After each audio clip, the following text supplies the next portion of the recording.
بدرونيغي وليgiisu wuxuu dhihi jiray guul darro marnaba ha qaadan wax fiican dhagiiso wax xun ka dhaxbax anigu waxana nin ciidan waqtiga iyo shaqada waa muhiim in la ilaaliyo hala gaaro markaas ayaan ilaalin doonaa sidoo u dagaalamay waqtiga ayaa ku dhamaaday waa maxay adiga dhibka ku haysto ninkaas hadda jeelka ayaa loo wadaa wixii qaab uu mutaysana wala martiinaya xaaladiisa markaan ogaaday wuxuu ka soo baxay xaafadda tuugada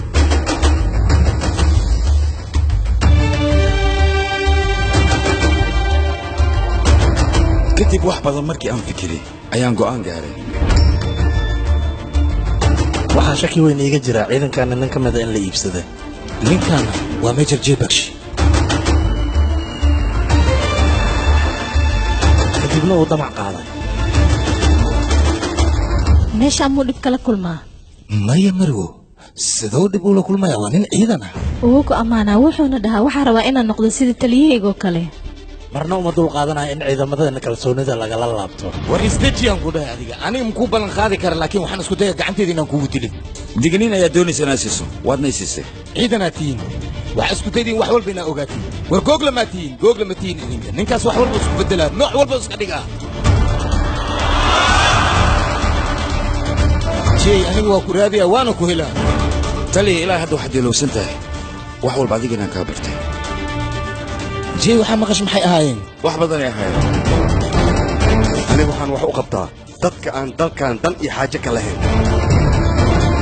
caada qaatamay waqti walbana waxaan jeclahay dalkayga iyo dadkayga inaan wax u qabto ilaa muwaadin ah sax adiga ma badanaysanoosid anagaanu danihoosaamo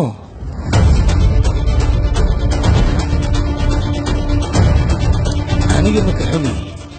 aragtidaada laakiin waxaan ka xumahay qorshahaaga oo aad damacsan tahay in dalkayga aad qasto laakiin aniga kaama yeelay jey nolosha aad damacsan tahay inaad ku noolaato waa noocee fiigsanaan inaad ku noolaatidna maarataa yaa gadaashaada soo socday qof kale iska ilaalinin anila iska ilaali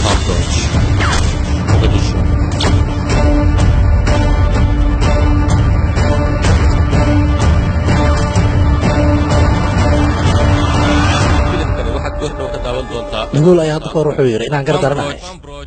waxaan ku ogaaday dadka oo dhan ayaa fartay ugu fiiqan